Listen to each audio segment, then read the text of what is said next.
Hello, in front of me I've got REDTIGER F17 PLUS. In this video I'll show you how to enter playback mode and how to manage it.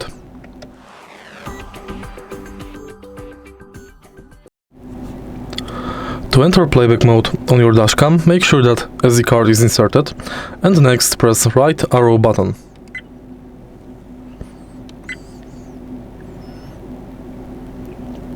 Here you can find front camera video, front camera locked video, front camera photos, cabin front camera,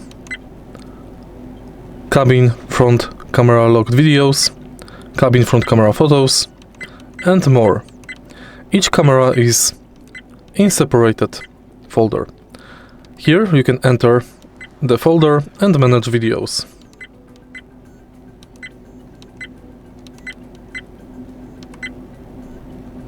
If you find this video helpful, please leave like, comment and subscribe.